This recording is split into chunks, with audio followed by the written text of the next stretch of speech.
Hello everyone, it's producer KikoMan589 in the studio covering an anime almost everyone missed in the fall 2020 season, D4DJ First Mix. That's probably because it officially began airing on October 30th, 2020, which is later than usual. It did also stream online a week earlier, but I didn't watch it at the time. Anyway, D4DJ stands for Dig Light Direct Drive DJ, or slower this time, Dig Delight Direct Drive DJ. It's a multimedia project with a mobile game, manga, music, and now a sparkling brand new anime. It was created by the same company, Bushiroad, who also created the Bang Dream and Revue Starlight franchises, both of them also having a mobile game, manga, music, and anime. D4DJ anime is produced by Studio SANZIGEN, a CG studio that has contributed to Studio Trigger's Promare, and has made shows that are primarily made in 3D, one example being Arpeggio of Blue Steel. The director is Seiji Mizushima, who directed the original 2003 Fullmetal Alchemist, Concrete Revolutio, and Gundam 00, just to name a few. Beginning the dive into the episode proper, at first I was confused. It starts with a brief scene of a girl sitting alone in a forest, and instead of setting myself up for bright time, I was instead prepared for horror, like something from Higurashi. This clearly wasn't helped by the voices of the DJs in the distance seeming like they belonged to spirits of bygone days. It was a bizarre way to begin the series, but the girl is then brought out of the darkness by her moving closer to the concert.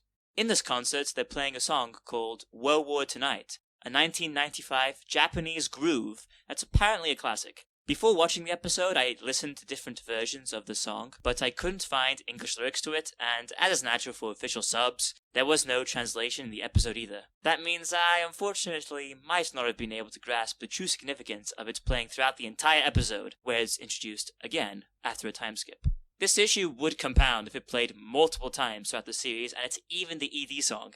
The concert also has a terrible CG crowd, but fortunately, that's the worst the CG will look. In fact, it's actually quite okay, and I got used to it. Regarding other visual aspects, the way the characters move and the good facial expressions are always welcomed. And those factors are also present in the OP, and I could go on about the OP just on its own. But I will say here that it includes high school girls doing hip-hop gestures, which was a sight to behold. Cute girls doing cute things is evolving, and the future is now.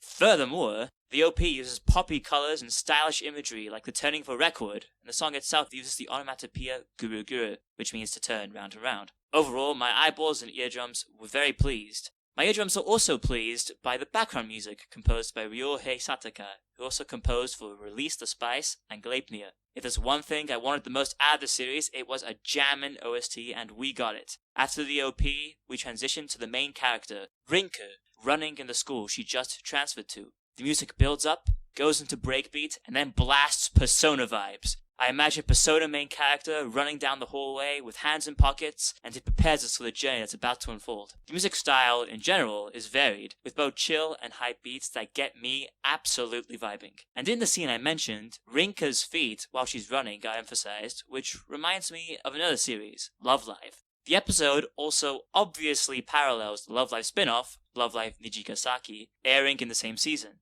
This is in two ways, the first being the huge and futuristic school. In D4DJ, they're digital chalkboards that you can overlay with text and images, and everyone has laptops. The two series make me think just what kind of things they'll add to schools in future anime as technology becomes a greater part of our lives. It would be pretty cool if someone were to cover different depictions of schools over anime's history. The second similarity to Nijigasaki is how the main character witnesses a live performance and is then inspired to do the same thing. In D4DJ, it's in a concert hall in the school, which hosts raves. This really surprised me, not just in how it went further in modernizing the school, but also how the students are even trusted in the first place. Having these raves makes me think of them hurting themselves and possibly being involved in like some drug ring of sorts. Does the school have dark secrets?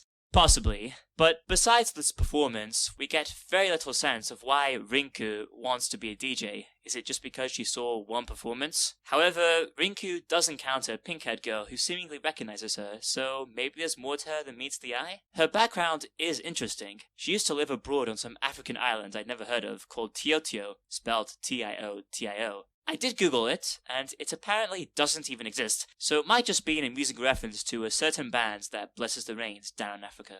Rinku describes this island as having a lot of jungle, and jungle is an actual genre of music. The song World War Tonight, at least according to Discogs, so don't kill me if I'm wrong, is a jungle song.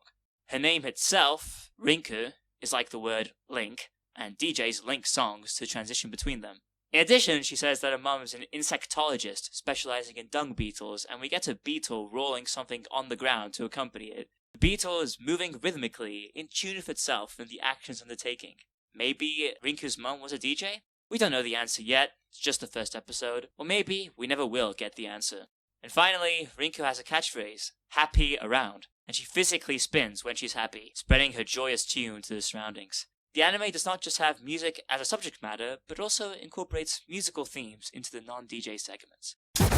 Imagine chilling at lunch thinking about life when anime eye-catch music starts playing, literally representing the halftime break in school. In D4DJ, you're listening to the announced Lunchtime Groove, featuring a song sung by two artists, one of them being none other than Nana Mizuki. I'd actually have enjoyed going to school every single day if I were a student here. I imagine Tsubasa from Symphogear live DJing on the battlefield while spinning around and saving the day. Also related to Symphogear is the group Elements Garden, which is credited for the music in the live performance Rinku witnesses. Nana wills it. In school, Rinku eventually encounters Maho, a rookie star DJ, and Rinku eventually convinces Maho to show her what DJs do. Maho explains BPM, beats per minute, while we can see the DJ set, gradually showing us what it's all about and easing us into the premise.